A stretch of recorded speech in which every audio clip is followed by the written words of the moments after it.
Welcome to the Knowledge for Men show. Your life will never be the same. Your level of success will seldom exceed your level of personal development. I want to die empty of regret. I want to die empty of my best work. We don't understand who we are. Instead, we're living out somebody else's narrative. What one man can do, another man can do. If it's been done, it can be done again. Being yourself and being your truest, most authentic self in every moment. If it scares you or makes you a little afraid, do it. Follow your heart and your gut. The first stage, I think, is finding you, like finding out who I am today. Stuff will not work. You will have things that fail. Success is when you're a happy, fulfilled person. How do you define success? It's your life, and you are the creator of the movie script that is your life story.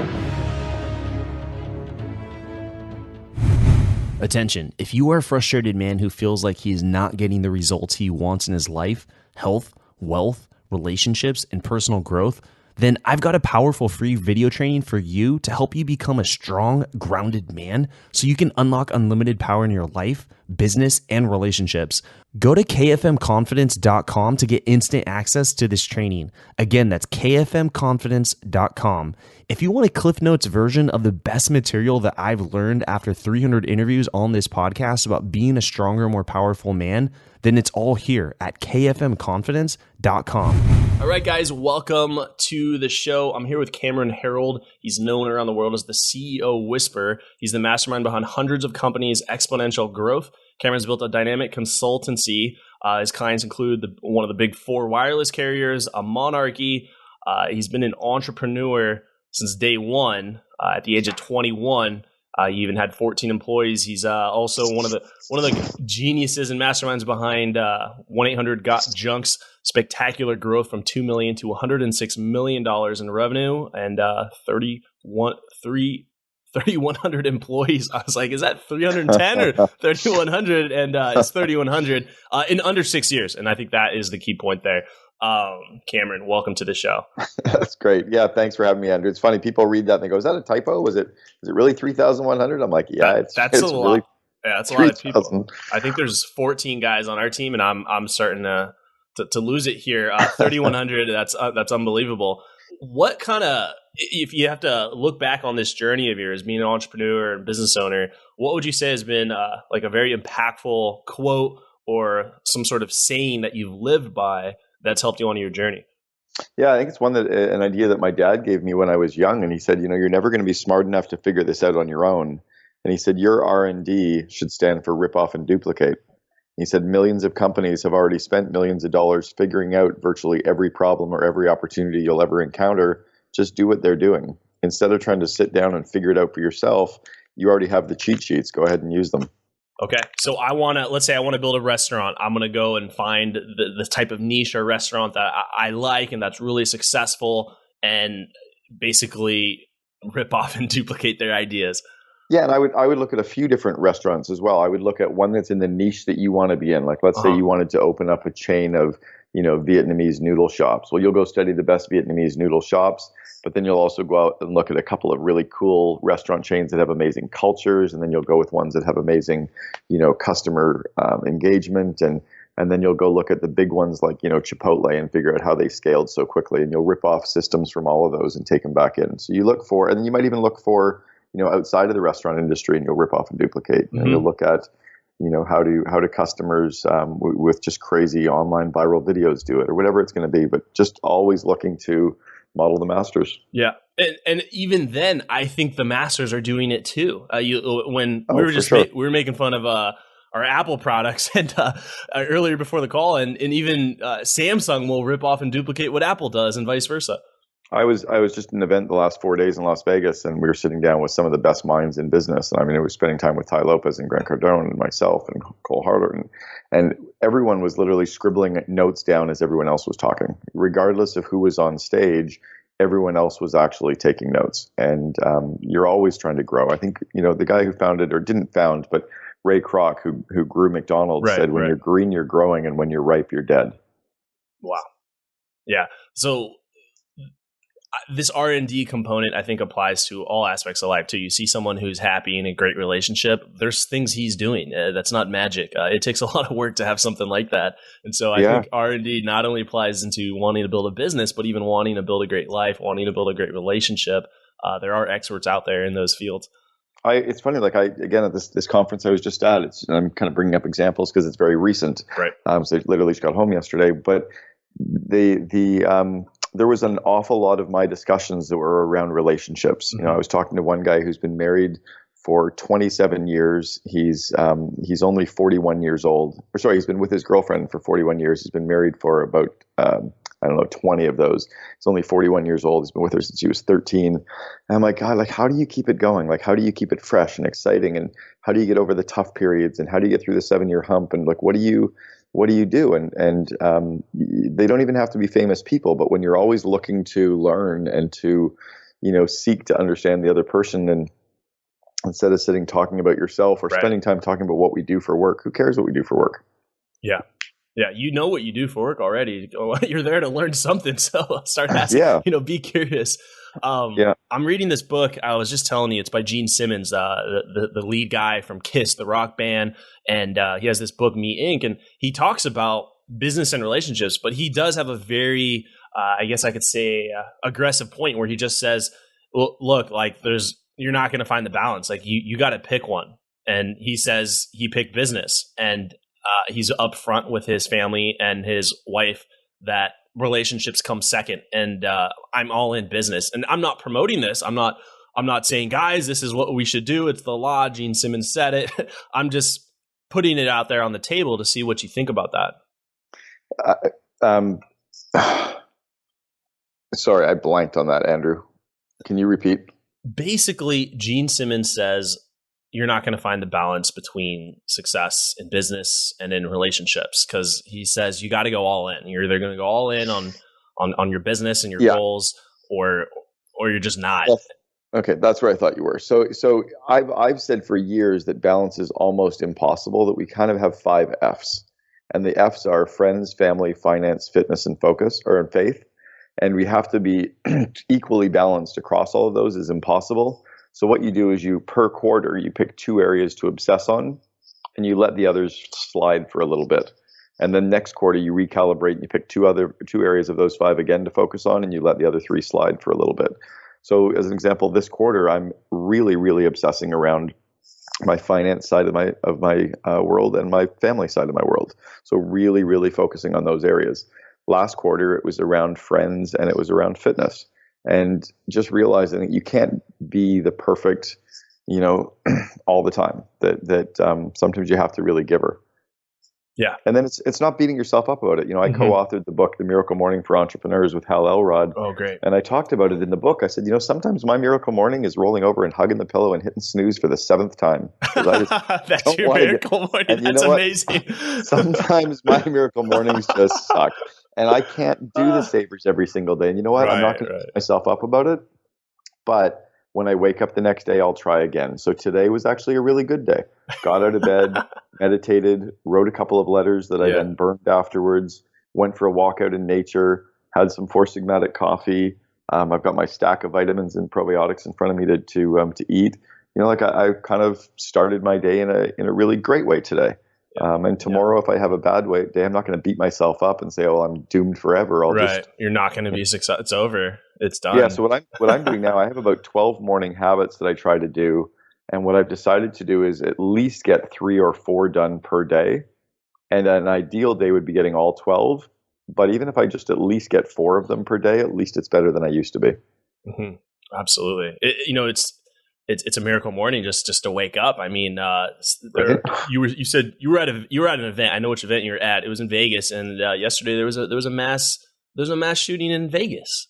I was supposed to be at the Mandalay Hotel. Grant Cardone had invited me to a small cocktail party last night with 100 people at the top of Mandalay Bay, and I actually decided. I told Ryan, his assistant, literally as the night before we were all hanging out together, and I said, "You know what? I think I'm going to go." And then I went back to him a half hour later. No, you know what? I'm going to go back. I'm going to go home. I've been here for 4 days. I've been on the road for a week. I'll catch up with you guys another time. And I just trusted my intuition to just go home. And I can't be on all the time. That sometimes you have to trust your gut. So literally I was supposed to be at Mandalay Bay, and we were all going to go to the concert after, and only started getting word from everybody. You were going to go to the concert. Oh yeah, I've got, like on my, that was on my, the plan, the concert. Because guys, if you don't know, the shooting, it was at a concert right outside of Mandalay Bay in Las Vegas. Yeah, the plan was we had a meeting in the foundation room up on the top floor of Mandalay Bay, and then afterwards there was a group that were just going to head outside and hang out at the concert and have a good time. And I was like, that'd be fun. Like I haven't done a good show outdoors, it'd be great. But I'm like, you know what? Yeah, I think I'm going to go home, and I just packed my bags and hopped on a plane, and I left at 6. Yeah, so I was getting notes from people all morning. My phone was like was going crazy this morning. Yeah. So you can't. I think it's a good lesson though, is to really trust your gut and your intuition. That when your intuition is saying, maybe I've had enough, you've had enough. I had a whole pile of guys 2 nights before in Vegas saying, come on, we're going to go out to the strip clubs and we're going to go check this. And like in my old days, I'd be like, yeah, let's do this. And we're in Vegas and we only live once and, it'll all be good. And I was like, yeah, you know what? No, I kind of want to work on my relationship and honor my wife. And even though she wouldn't care that I go, like, I just want to, I want to do what feels right. Yeah. And we often outthink ourselves or don't follow our own intuition. And I think we need to a lot more. Yeah. When you said you're at Mandalay Bay, I was assuming, you were at a restaurant in a bar, but you were planning on going to the event where the biggest shooting in U.S. history just happened. Yeah. Yeah. No, I've got my invitation and my Evite on my phone. Like, it's thankfully everyone with our group was okay.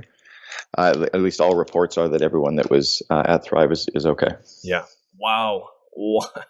I mean, it's just a miracle morning sometimes just to wake up. I mean, you got 12 morning habits, but the fact that you're up and alive in this great world that we exist in today, I mean, there's just a lot to be grateful for there. There certainly is. Your journey here in entrepreneurship at 21, why entrepreneurship? I mean, decades ago, I'm sorry, it's not like you're this really old. It's not like you're like Warren Buffett here, but I might assume, let's just say 15 or 20, or I'm not sure, 21. I'm not exactly sure, but wherever you're at, what led you down this path? What led you down this path? Why entrepreneurship wasn't so popular back then? Well, and you're right. So you dug yourself out of the hole. At least you didn't keep digging it. I'm 51 years old, so I'm not Warren Buffett's age, but I'm not 30.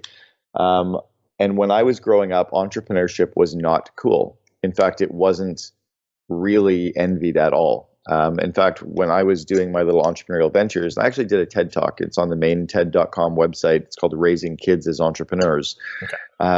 And I was groomed to be an entrepreneur. But in those days, in the late 70s, early 80s, it was very frowned upon. The schools didn't like it. My friends thought it was bad. My friends' parents thought I was evil or a capitalist or greedy. And it wasn't even like run a business and donate money to charity, which I disagree with. They're trying to get all the kids to do nowadays. It was just even running a business was a bad thing. And that only changed around 1998 to 2002 was where entrepreneurship became cool. And it was during the first real build up for the .com era and then the bust of the .coms that entrepreneurship became cool. So really for the last 20 years, has entrepreneurship been a good thing and an okay thing and an enviable thing? But I was groomed as an entrepreneur, and it wasn't about greed. My father taught me at a young age that I would control my time.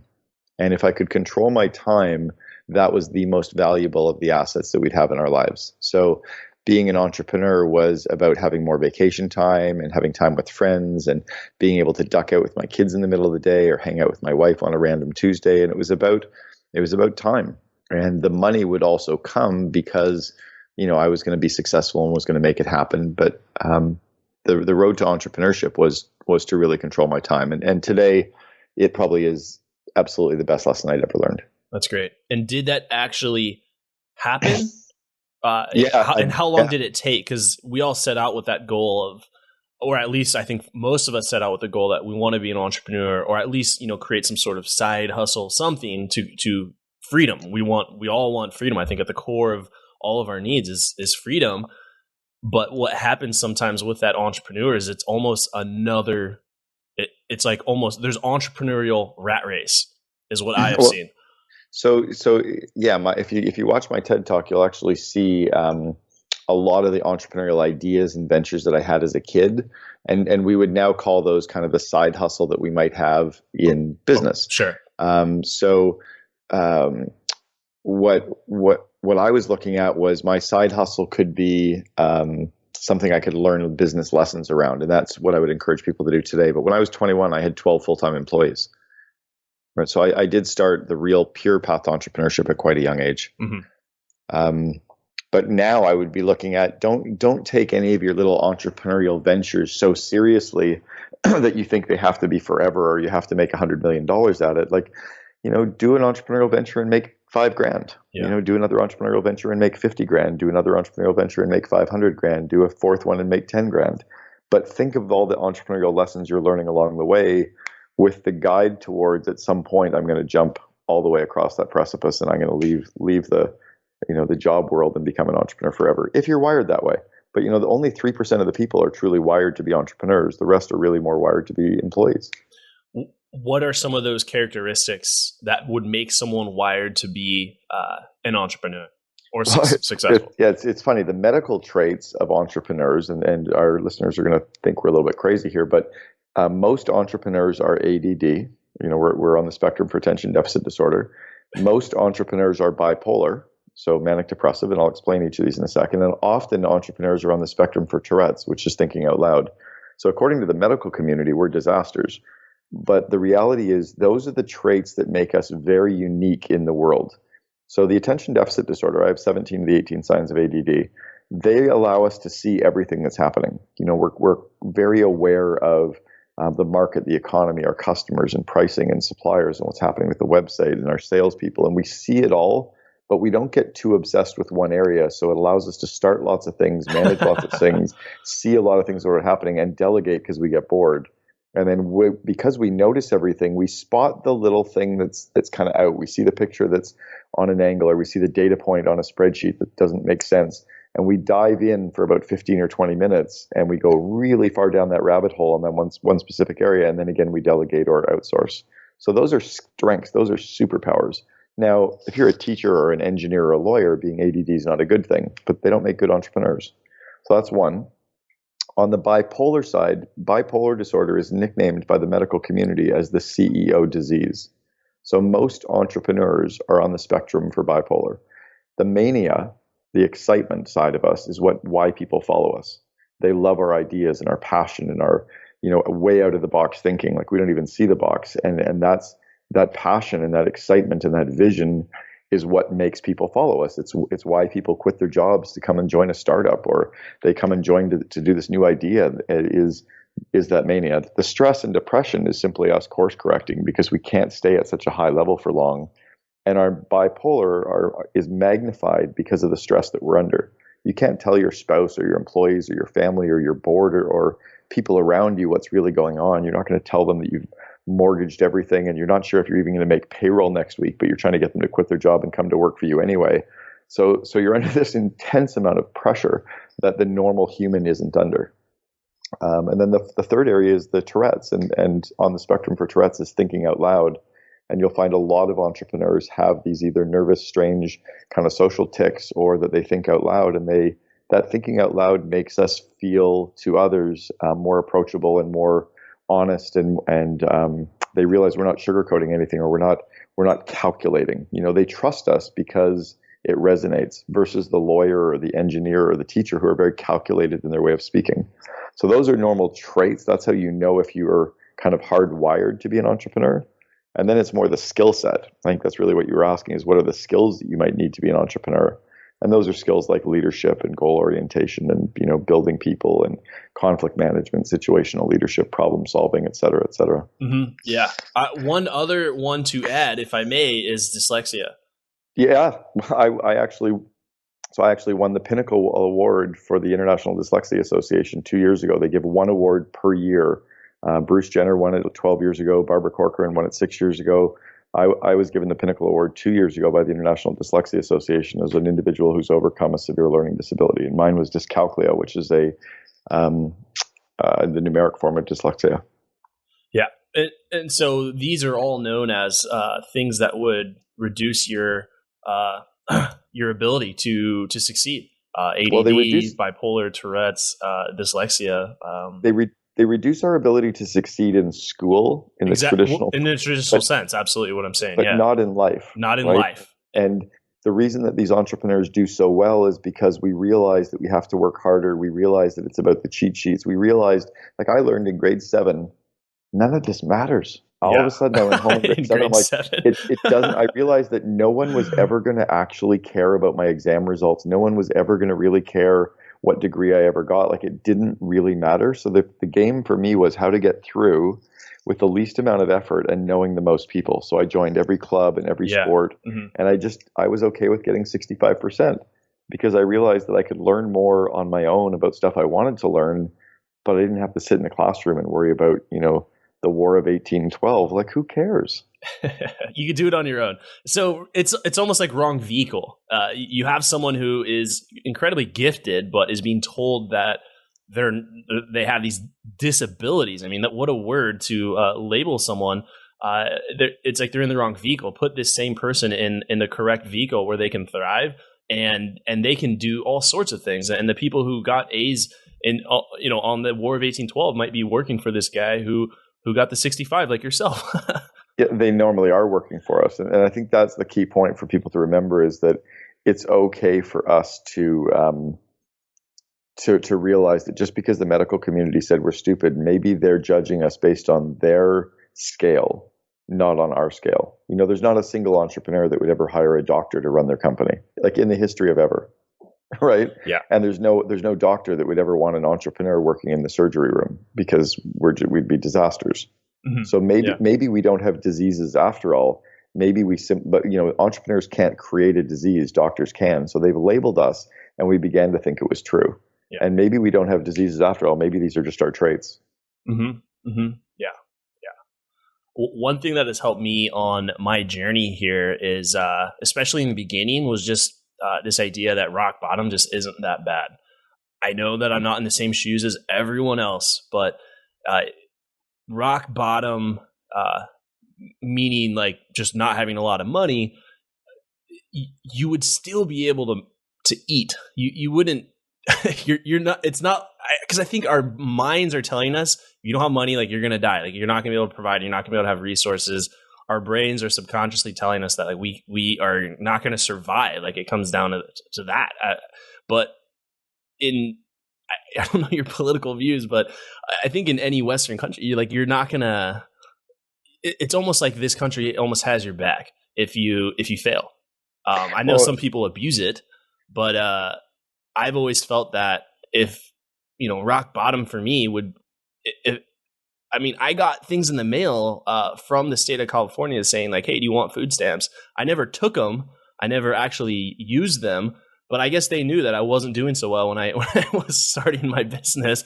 And there was all these opportunities to where I wouldn't be on it forever, but I just knew that rock bottom didn't mean that I was going to die and that I would starve to death. Well, I think a lot of entrepreneurs realize that just because other people think that something might be risky, we actually understand that level of risk isn't really that bad. Like, rock bottom might mean we have to go get a job. Okay, we'll be okay, right? And in the history of history, we have electricity and plumbing and the internet and I don't know, like all of this stuff, that life is actually pretty damn good even when it's bad. If you're North American, just go get a job, you'll be okay. So you can kind of calculate your way out of the risk if you're truly wanting to become an entrepreneur, or you're just looking at your life. Like, let's say we don't even want to be an entrepreneur, but we just want a better life for ourselves. Life's pretty darn easy if you actually sit down and plan where you're going and take a little bit more control for that versus waiting to be given that. And that's something that I talk in my TED Talk about, of raising kids as entrepreneurs. Even if they don't become an entrepreneur, I want them to be entrepreneurial. I want them to think that they are in control of their destiny, that they can make decisions for themselves, that they can decide where they want to go versus waiting for someone to give it to them. Yeah. What if in the world you could only have a job for 3 years? Like having a job, like, what if everything was structured in a way where it was like, what would you do if there were no jobs? How would you survive? And it would force everyone to get creative. If you could have no job, what would you do to survive? If there were no jobs that existed, or if you could only have a job for a few years, like, meaning like you're having a job because they're trying to encourage you to build something on the side to encourage productivity and entrepreneurship. I think everyone could come up with something interesting. I mean, I would probably, like, if I'm talking about pure survival, I'd probably like, okay, well then how do I get into like understand farming and growing vegetables and food for myself? And how can I learn about, can I get off the grid and work in that kind of an environment? Just how to learn to be self-sustaining and to live off the earth would be, a huge skill that our great grandparents understood, right? My grandfather I think he was about 85 at the time, was out hunting with his friend, and they were staying in this little cabin, and he would go out every morning and cut wood and haul water and bring the wood back in for the fire and bring the water back in to cook with, and then they'd go out and they'd shoot all their food and he'd come back in and clean dinner. I'm like, I'd be dead. How much of the day was spent creating a meal? And not very like, and they can kind of knock it out quick because they understand, like, and they probably did it all in one frying pan. And meanwhile, I'm looking for the boxes to open to pour the food out of. Like, we have none of the skills to actually survive. And I think I would probably want to work in that, survival kind of, like, I don't know how to grow food, but that'd be a pretty good skill to have, right? Yes. So let's come to 1-800-GOT-JUNK. What, from 21, if you can briefly walk us through what was going on. You had 12 employees, you're building this company, you're learning invaluable skill sets, and then what were the series of events that led you to start becoming this guy that you are now today? Yeah, so I started with a company called College Pro Painters, and that's where I ended up. I've heard of it. Yeah, that's the world's largest residential house painting company. Okay. And so I got a franchise with them and was really trained on how to actually build companies and run companies. So I really was with College Pro Painters for 7 years. I opened up the West Coast of the United States for College Pro. And in fact, I actually trained Kimball Musk, who's Elon's brother, and then Peter Reeve, who built Solar City, and that's Elon's cousin. They both worked for me at College Pro Painters 20 years ago. I trained them both how to run companies. So I hired them and trained them. And I was a reference for Elon in his very first round of funding back in 1995 for Zip2. So I learned how to grow companies at College Pro. When I left there, I was a partner in a chain called Boyd Auto Body, and we built that chain up, took the company public, and I was in charge of franchising and a lot of their expansion, marketing, some of their buying programs. So I learned, business at a bigger level, left there, and I built out a private currency company. So almost similar to what Bitcoin is doing today. And we had 30,000 companies using our digital currency instead of the US dollar. And we had Starwood Hotels and Avis Rent-A-Car and Hard Rock Cafe and Bose Stereos all using our currency. So I learned how to build another business in the digital space. And then from there went on to 1-800-GOT-JUNK. So got it. So are you an employee or a consultant during this track here? In each of those spaces, I was the second in command. Okay. So I was very entrepreneurial, but I was now an employee but with equity in those companies. So. Got it. And I think that's important to address there too, is that we've been talking a lot about this importance of entrepreneurship and taking control of your life and your time. But you yourself, you developed your skill set on, it sounds like someone else's dollar, to get you to the point where you are now, where you have your own company. Right, exactly. And so each of those phases along the way, I had equity and had a position in the company. So I was building, as an entrepreneur does, their own position. And I had a pretty good chunk of companies. 1-800-GOT-JUNK, I was a full employee with no equity, but I realized that that's where I could build my brand. That's where I could actually get known for truly building the company. So I came in as the second in command, as the chief operating officer, and I was the 14th employee. And when I left 6.5 years later, we had 3,100 employees system-wide. So imagine taking your company from where you are today. We did it in 6 years, from 2 million to 106 million. Mm-hmm. Yeah. Now, during this time, were you just going nuts? I mean, it seems like such a crazy time for that company. Was this a period of 80 at 100-hour work weeks? What was this like for you? No, it was probably 50 or 60-hour work weeks. Like it would have been from 7:30 in the morning until 5:30 or 6. So let's call it 11-hour days, 55-hour work weeks. And I still had my hobbies and my passions, and I was playing in multiple sports leagues and, starting a family. And so you had time. You had time. Yeah. Because I think it's a complete lie that we tell ourselves that if I just work tonight, I'll catch up. Or if I work on the weekend, I'll catch up. Well, the reality is you won't catch up. You'll set bigger goals again. So you can't keep trying to, you might be allowed to play one night a week or one weekend a month. that you allow yourself to catch up, but the rest of the time you need to actually have a life. Yeah. And then you're also building that habit of working over living your life. It becomes a habit. Well, exactly. And you're never going to catch up. So you're telling yourself a lie and you're avoiding something. So it's really important to actually dig in and realize, what are you going to try to, avoid versus trying to build your business even bigger and catch up, because you won't catch up and it becomes a really bad addiction. Yeah, absolutely. It can last for years, decades, whole life. I could see too, some guys might, it's like, man, they're working extremely hard, just 2 months straight, just going the 80, 100-hour work weeks. And then they burn out, and then they have to take time off. And then that time off, it's like, now you're almost, if you would have just worked a solid work day, you wouldn't have to burn out. And then it's like the guy who's, you're on a race and he sprints in the beginning and then he burns out, and then you can just keep jogging and you'll eventually pass him up. Exactly. Yeah. It's that analogy. So what would you say? Go ahead.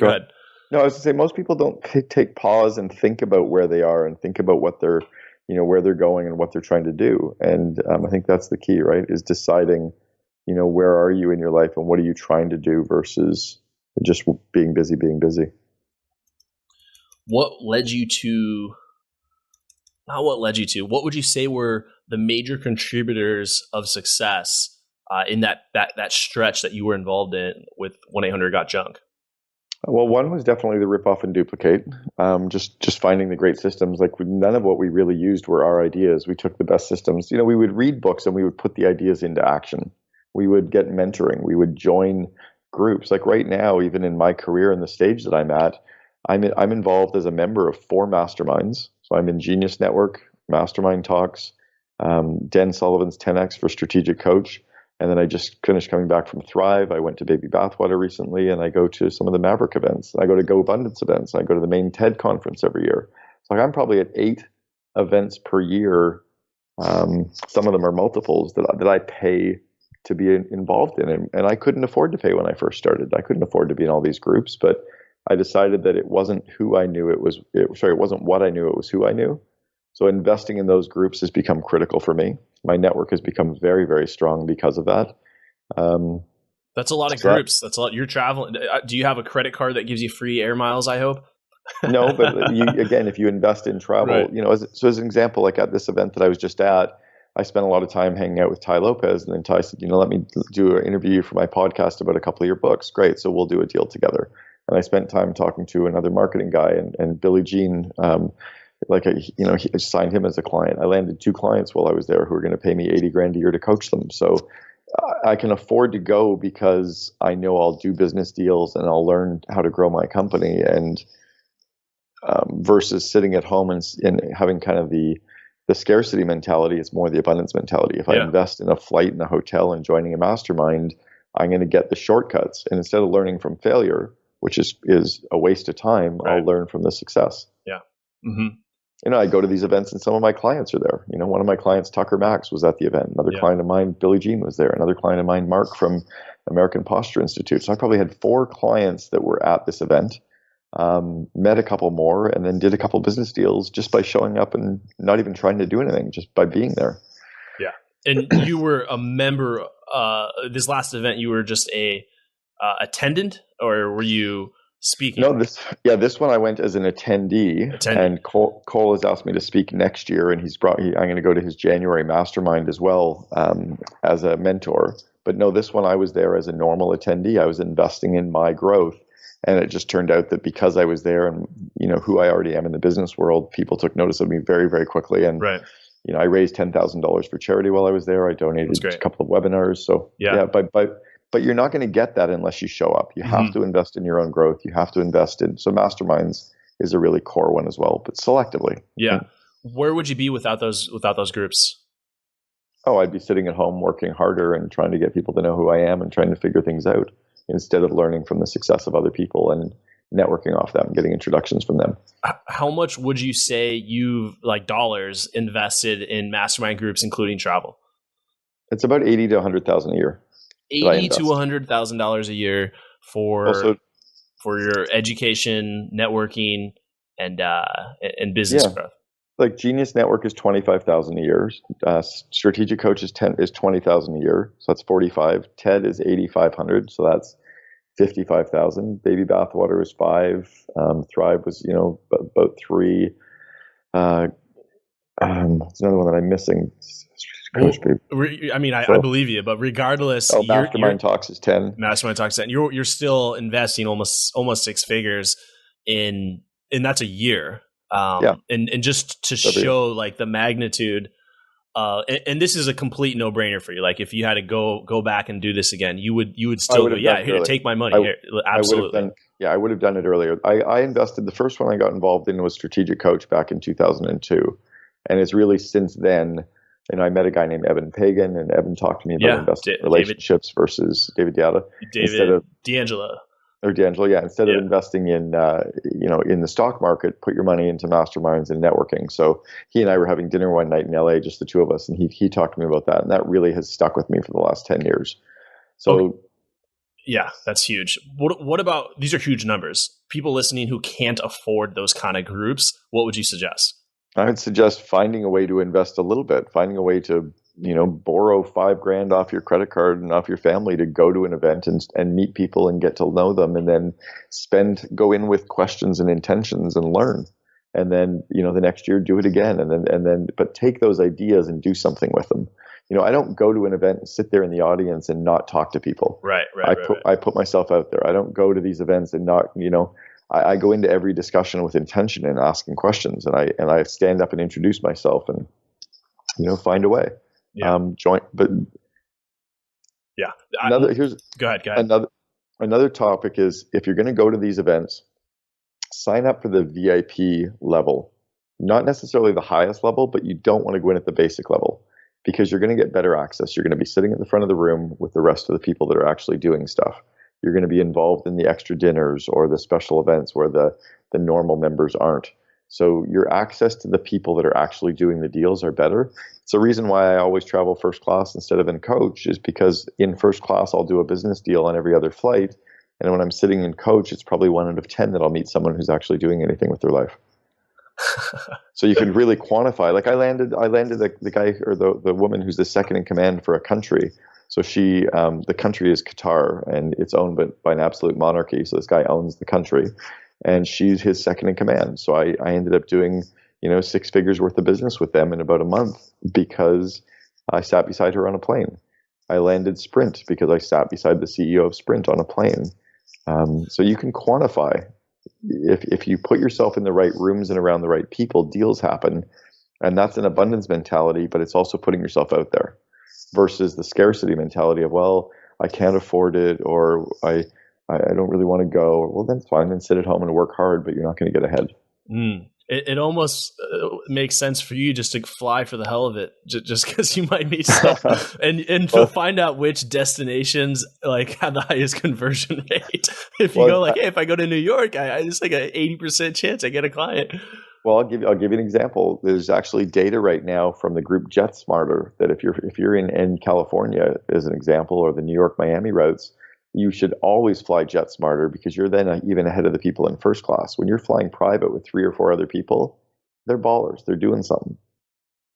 They're certainly not sitting there complaining about the government or complaining about their boss or complaining about a union. It's like, oh, fuck, kill me.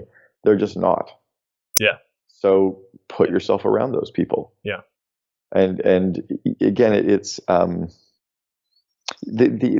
money that you earn is the average of the 5 people you spend the most time with. Your physical shape that you're in is the average of the people you're like. Just spend time with the people that are doing things and try to add to their lives as well. Show up with positive attitudes and positive ideas, and they'll be inspired by you as much as you'll be inspired by them. Yeah. Yeah. You realize too at these events or mastermind groups you're talking about that you're not the only one who's as crazy as you are. There's people crazy. And when I mean crazy, I mean in a good way. Like they think big and they go after their goals, and you look at yourself and you're like, wow, there's always someone out there who's doing something bigger and better. And not that it's supposed to be a competition, but that it shows like, wow, there's so much room for growth. I'm known globally for a concept called a vivid vision, and I cover it in my first book, Double Double, and then in my second book, The Miracle Morning for Entrepreneurs. And I talk about this concept of describing what your company looks like 3 years in the future, and then really working towards that vivid vision. Well, I'm at this event and I'm listening to this speaker, Reagan, and she's talking about, what if you knew for sure that the vision you have for your business had already come true? What would your vision then look like? And I'm like, whoa, that's cool, because that's actually like 10xing your current vision. That's really allowing you to lean out into the future and create something even bigger, which most people are afraid to do. Right. Mm-hmm. The only reason that the Tesla Model S has the 7-seat option is because Elon has 5 kids. Like, why would he build a car, right? Why would you build a car if you own the company? Why would you design a car that you can't drive your family in? So he just leaned out further. Most people would have made the Prius a little bit faster, but Elon said, I want a car that is sexy and super fast and cost effective and fits my family. Who wants to help me build that? Yeah. Yeah. So coming back, success of 1-800-GOT-JUNK, rip off and duplicate. I also want to add optimize. Is that, would you agree with that? Rip off, duplicate, and then optimize. Optimize wasn't. And I think a lot of times people focus on like optimizing, but optimizing can come later because perfection won't get you there. Mm-hmm. So it was culture and PR were the next 2 flywheels that we really focused on. So culture was truly building the business to be slightly more than a business, slightly less than a religion. It was to be building that cult. And that cult or culture was way more impactful than having the perfect systems. And then PR was how much free press can we get about us and our ideas, because that momentum creates momentum. It's why I'm doing an interview with you. This is way more impactful than me going out and telling 100 people. If you can interview me and we can tell your tribe, then people know who I am. And I can pass on ideas and it helps them. It's win-win. Mm-hmm. So culture, people, and the rip off and duplicate would be the 3 really big flywheels. Mm-hmm. Okay. No one needs perfect. They just need good. And you're talking about the customers? Everybody. We're not in brain surgery or flying planes here, right? The customers just need really good. Your marketing just needs to be good. Like, it doesn't need to be perfect. What momentum creates momentum. Perfect doesn't create momentum. Momentum will create higher revenue. Momentum will give you more gross margin. Momentum will create profit. Momentum will create growth. Perfect won't create any of that. So you could have a perfect product, but with no momentum, then no one knows the product exists. Yeah, there's all kinds of perfect products. Like this is in the old days before a lot of our listeners remember, but there used to be the VHS players for VHS cassette tapes, and there were also the beta. Well, beta tapes were proven technologically to be way better than VHS, but VHS won because they went out with something that was okay, and they marketed it like crazy faster, and okay won. Perfect doesn't win. See, this is where the school screws us up. The school says it has to be an A. Yeah. Well, I have news for you. No one actually cares about the A's that we got in school once you graduate. Ever. Like, in the history of ever, no one will ever look at your transcript. So don't worry about A's. A bunch of C pluses and a couple B minuses, you're good to go. Yeah. Yeah. What are some other examples of good enough product, amazing marketing, multi-billion-dollar company? Apple's products are not technologically as good as any other piece. Their phones are worse than Samsung's. Their laptops are not as good. Like, in every case, Apple might have better designs, but the technology of their underlying products are not as good as every other product they produce, period. So branding. I mean, because so they're better on the branding and marketing, but their products are good enough. Right. Microsoft's software, every time, like, their software always has problems, but it's good enough, and they do another version. McDonald's hamburgers, they're not perfect. In fact, they're kind of shit, but they're good enough. Yeah, they could kill you. Well, like, even In-N-Out's burgers aren't perfect. They're good. Yeah, it's hype. It's really hype. But they're good enough, right? Yeah. So it's about momentum, and momentum creates. These are the science, the basic laws that exist. The law of momentum. So use it. There's no such thing as the law of perfection, right? Yeah, good enough with great marketing and momentum and PR is enough. That's what we're looking for. Because you spend so much time on the product, you don't have time for momentum. I call it minimum viable everything, because even your marketing doesn't have to be perfect. It just has to be good enough. Just get it out the door. Start marketing. Start telling people. I had a client years ago who was running about a 120-seat restaurant. He was complaining about the global financial crisis back in 2009 and how hard everything was. And I'm like, you know what? Stop reading the newspaper about how bad the economy is, and get out of your office, get out from behind your desk, and go tell 100 people near your store, near your restaurant, how great your food is, and give them some kind of an offer to come to your food and try it out. And guess what happens? So he did that every day for 3 weeks. His business has never been the same. Huge growth. Because he decided that maybe it was about momentum. It wasn't about, something else. Yeah, absolutely. Let's dive into the knowledge round. Just a few last rapid fire questions here for you. Sure. Have you ever felt like you weren't the strong, grounded man that you know you're capable of becoming? Like there's something more inside of you, but you don't know how to get it out? Me too. Years ago, I was broke, sleeping on my brother's couch, and just got out of a serious breakup that left me on the floor for months. Now, I have a multiple six-figure business. I'm in the best shape of my life, have an abundant dating life, and live on the beach here in San Diego. I want you to break through too and create the life that you want. And because people kept asking me so many questions, I've created this free video training series on becoming a strong, grounded man so that you can have more freedom, love, and connection in your life. I'll also teach you how to build real backbone to boost your masculinity as a man so that you can have more respect, power, and confidence personally and professionally. Simply go to kfmconfidence.com to get this training. Again, that's kfmconfidence.com. Also, I share the number one conversation that your father never had with you about women. That will be a major wake-up call for 90% of you and will improve the quality of your relationships forever. Go to kfmconfidence.com to get this free training today. Welcome to the Knowledge Round, where the guests will be asked rapid-fire questions to give the audience invaluable pieces of wisdom to help transform their lives. Starting in 3, 2, 1, showtime. First question here is, what advice would you give to someone who's feeling kind of lost or unsure of what their purpose is? I would watch Simon Sinek's TED Talk, Start With Why. And I've known Simon since 2003. We've been close friends for a long time, since before anybody knew either of us. But his Start With Why talk will really get to the core essence of why you wake up in the morning and what truly inspires you. Like for me, my core purpose is helping entrepreneurs make their dreams happen. So as long as what I'm doing helps them, whether it's my coaching or the books that I've written or the videos that people can buy and download, whatever I do, as long as it's helping entrepreneurs make their dreams happen, then it's fun for me. That's great. What do you think is holding most men back from just going for it? Probably fear.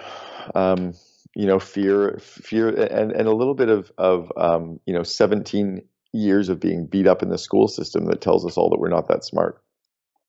That really can cripple us and can destroy our confidence. That you go to school every day and you're told you're a B student or a C student, or that you only got 64%, and psychologically that just wears on you, that you think that everyone else is smart and I'm dumb. Right. Well, the reality is we're all equally as dumb, and just go start, because there's not a single entrepreneur that I've ever met like that, and I'm talking like almost none, that are truly brilliant. Elon Musk, they didn't, when I did my reference call with the VC firm, they weren't going to back Elon because he was unproven and he just dropped out of aeronautical engineering and he'd never done anything in business. They wanted to know why to back his brother Kimball for the same business because of his College Pro Painters experience. So imagine that. Like today, everyone's like, oh, for sure you'd back Elon. Right. Well, not at the beginning. So he was no different than anybody else who has an idea. It's just you got to get started. And he was determined to start, and he'd figure it out as he went. So you just have to start. Mm-hmm. Absolutely, yeah. What would you say are 3 of your most influential books that have helped you on your journey, and just briefly why?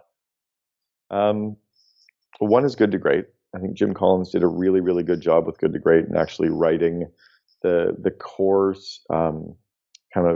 strategies or theories for how to run businesses, that you have to take those and figure out how to apply them. But really just a great, strong book. Another one is Rockefeller Habits by Vern Harnish. His second book is called Scaling Up. But it gives a lot of the bigger systems that you can use to actually scale and grow a company. And then The 1 Minute Manager by Ken Blanchard, still to this day, and I literally just recommended it to a client today, still to this day is probably the best book on leadership and managing people. And it's based on the concept, the science of situational leadership. Mm-hmm. Really good books. And now a scenario here for you, Cameron. Imagine you had 60 seconds with 25-year-old Cameron. If you could envision where he's at right now, personally, professionally, relationships, and knowing what you now know today, what would you tell him to do? And what would you tell him not to do? I actually wrote the final chapter of my book, Good to Great, as lessons to my 16-year-old self. And I wrote 60 different lessons that I truly learned over the last number of years and really wanted to kind of ingrain them in myself. So I'll give you the final one. It's not to take ourselves so seriously. Yeah. But at the end of the day, none of us are getting out of this alive. We're just doing this to make money and have fun, whatever it is that we're doing. And let's just have fun along the way.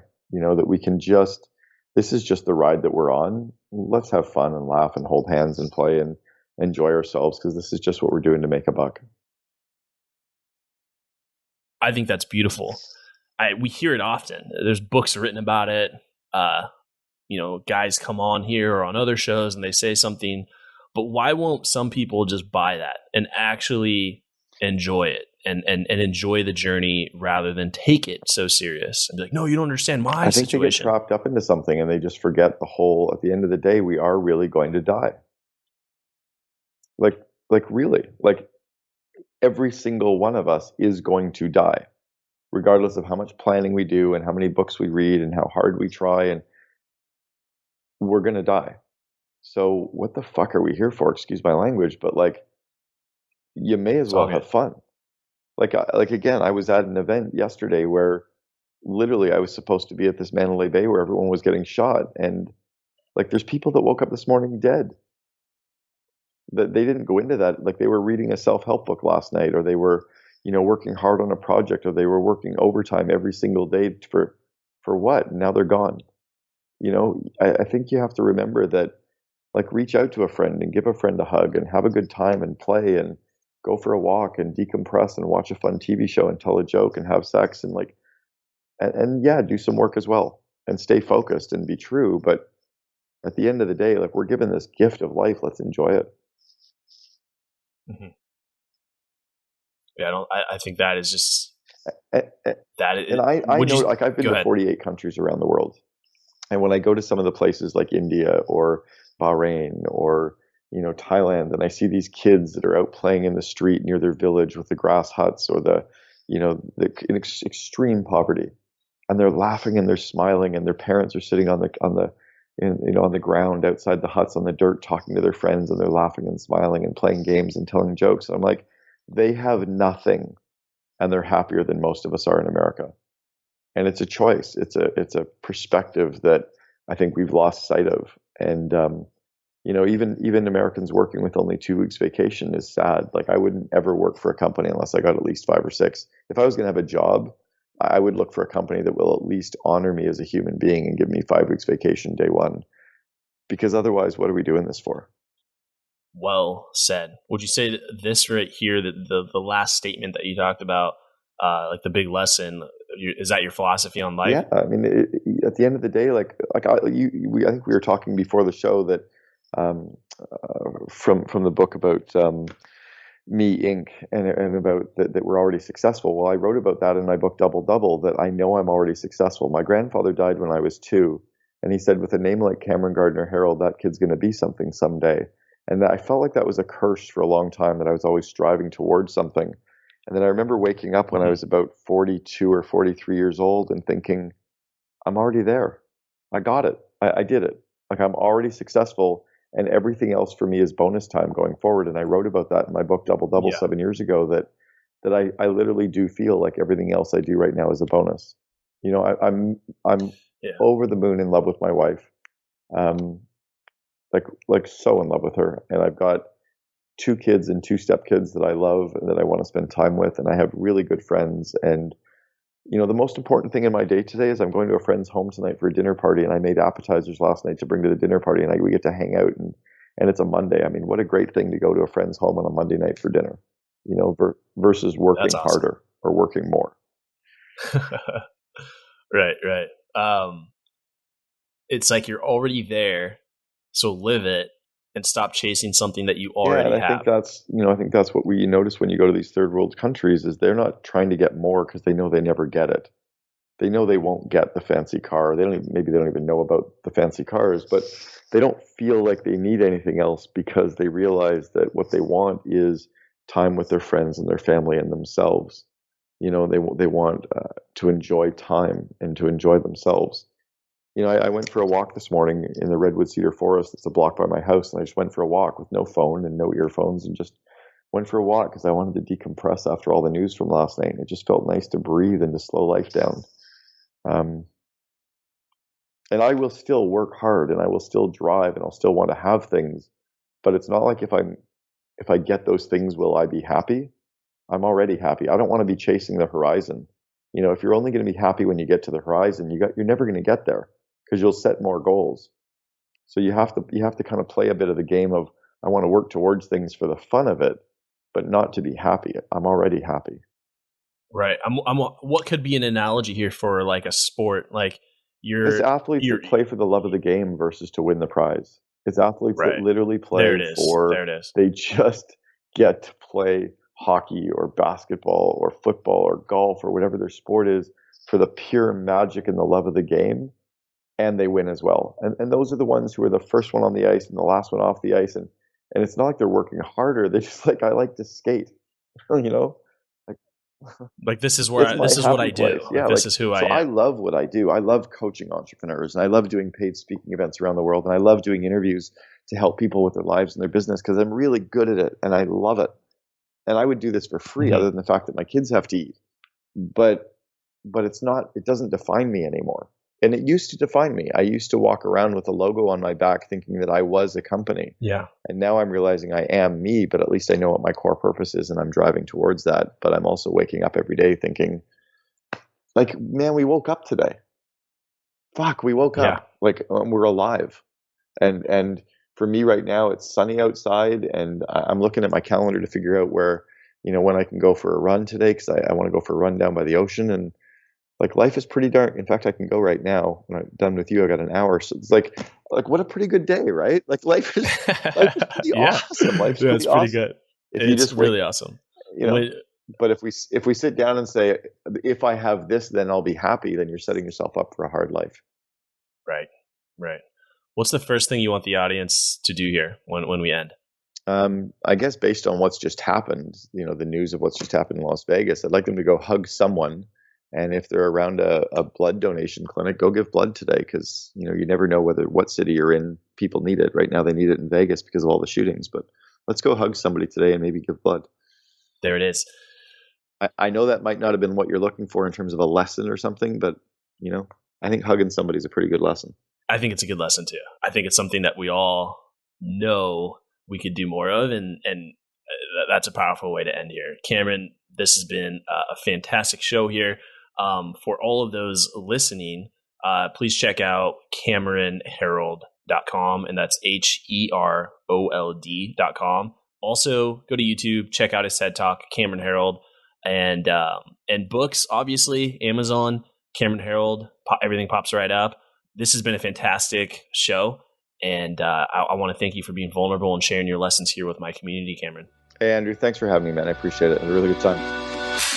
Thank you for listening to the Knowledge for Men podcast. Hundreds of interviews and millions of downloads later, we're continuing to build an international movement, and we're just getting started. So if you enjoyed this episode, go ahead and leave a helpful review in iTunes, because it really helps the podcast grow so we can impact even more men in the world who need this. Guys, this is all about living with purpose, where every day you only do things that matter to you. You wake up, live with purpose, and take massive action towards the life you want. And always remember, love the life you have while creating the life of your dreams. Go to kfmfree.com to get a surprise bonus I've made for my listeners. Again, that's kfmfree.com for something that's changed my life, and I'm offering it to you for free. Also, check out my Amazon best-selling books that I've written for you to help you crush life at kfmauthor.com. Again, that's kfmauthor.com to see all the books I've created to help you break through in life. This is your host, Andrew Farabee, founder of knowledgeformen.com, and I'll see you in the next episode.